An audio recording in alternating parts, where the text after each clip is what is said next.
Good morning friends, welcome to Sharekhan pre-market view.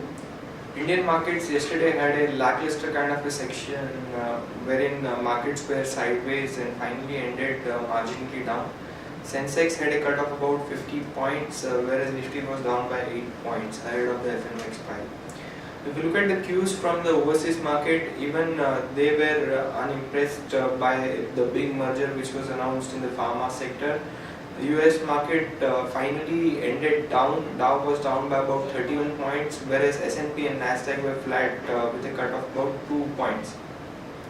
Taking cues from the US market, even the Asian markets are trading soft today as the mega merger did not provide any sort of impressive move for the investor, as well as the dollar index actually strengthened quite a bit, and it touched 100 mark yesterday. Metal prices are down very badly, weighing on the metal stocks globally. So net Singapore Nifty is also indicating a negative opening by 30 points. If you look at the flows yesterday, flows were absolutely lackluster both from the domestic institutional investors as well as FIIs. FIIs were seller to the tune of 36 crore in the cash market. They bought index future worth of 403 crores, whereas DIIs were buyer of 90 crores in the cash market. Now after this gap down opening, and given that we have a holiday tomorrow and the FNO expiry on Thursday, let's have a view from our derivative desk as to how Nifty is likely to behave after this gap down opening and moving towards the expiry. Good morning friends, I will give analysis on derivatives. In yesterday's market, taking mixed cues from the international markets, our markets open on a flattish to positive note, and thereon it did show some kind of a strength in the initial hour of the trade, but after that we have seen a constant selling pressure in Nifty, especially in the mid part of the trade where Nifty nosed into the negative territory and has seen a sharp sell-off. But around 7,220 to 25, which was our VWAP level, we did saw Nifty taking some kind of a support around that level, and eventually managed to close on a very flattish note at hardly any change at 7851.25. Now the open interest terms, since we are on the expiry week and just a couple of days left for the expiry, and we do see significant amount of build up in open interest due to the rollover activity taking place.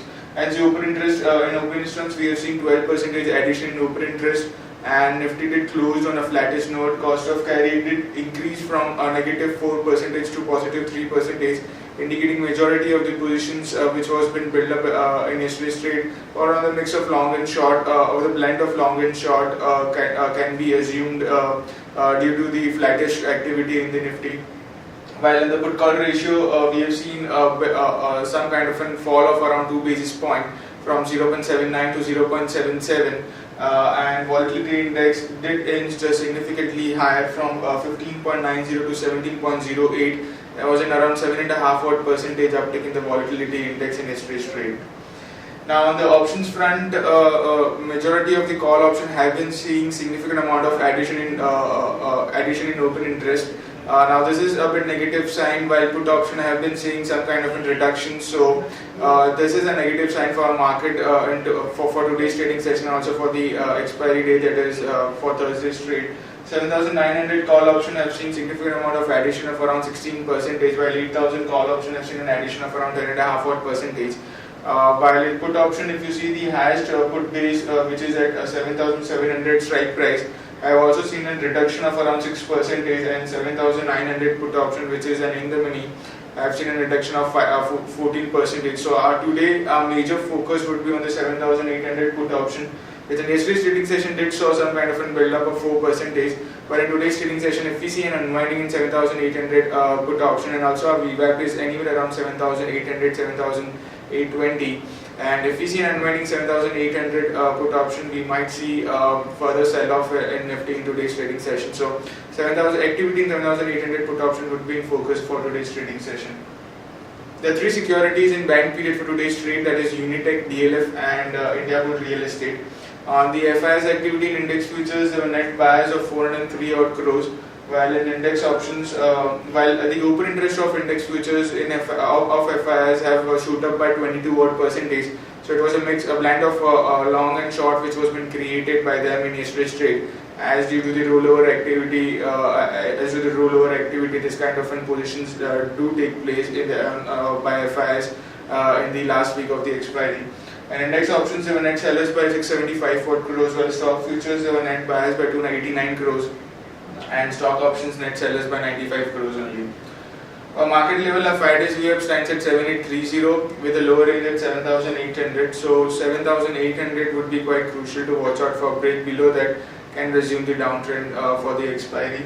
While the higher range at 7950. SX Nifty is trading negative and it can open anywhere around a VWAP level.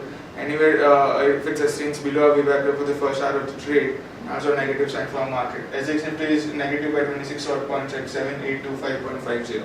That's it from derivatives. Thank you. Friends, let's have a look at the trading ideas for the day. The first one being Max India. Now, Max India has decided to divest 23% stake in Max Bupa in favor of Bupa PLC UK. This would result Bupa increasing stake in this JV to 49%. In this transaction would involve 191 crore, which is an all-cash transaction. Also, the company Max India would pump in close to 150 crore in Max Healthcare, and this would enable Max Healthcare to buy out Saket Hospital and Max India to control 51% stake in this company. So overall, this is positive news for Max, and one can long Max India with stop loss of 547. The potential upside would be 569, and above that at 575. Our next idea is ITC. As per media reports, government sources are indicating that the GST panel may propose higher GST rate for cigarettes and autos. So this is sentimentally negative for ITC, and one can short it with stop loss of 344 for the potential downside of 331, and below that at 327. Moving on to important news section. Yesterday the telecom subscriber data came in. Telcos have added 63 lakhs GSM subscriber in the month of October, and the overall subscription has reached 74 crore. Out of this overall number, Bharti Airtel has added 27.67 lakh subscriber, whereas Vodafone has added 13.06 lakh subscribers. Stride Shashun suspends production at Cuddalore unit after direction by the government authorities. Titan company joins hand with HP and is going to launch smart watches. Lanco has signed a pact with Chhattisgarh government for 100 megawatt solar power cell plant. PNB Housing Finance, which is promoted by PNB, has indicated that it will raise close to $75 million via issuing NCD to International Finance Corporation. Investment through P-notes into the Indian capital markets have grew to over 2.58 lakh crore, which is about $39 billion at the end of October. Fitch has said that they expect India's steel consumption to improve by modestly by 7 to 8%. Also, the rating agency has lowered outlook on JSW Steel to negative from stable. October has seen a sharp rise in demand for power and oil. The demand for power has risen by 11% in the month of September and 9% in October from below 5%, whereas the demand for oil is up by 17% and 15% YOY growth. RasGas has agreed to modify its agreement with Petronet LNG for the long-term supply of natural gas.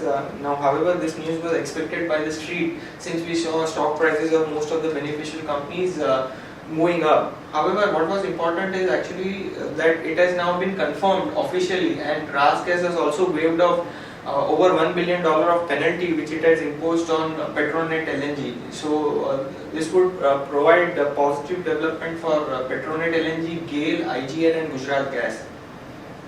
Nestle India has resumed manufacturing of Maggi noodles at its Pantnagar factory in Uttarakhand. This is after 5 months of non-production at most of its sites after a ban was imposed on Maggi because of the lead content.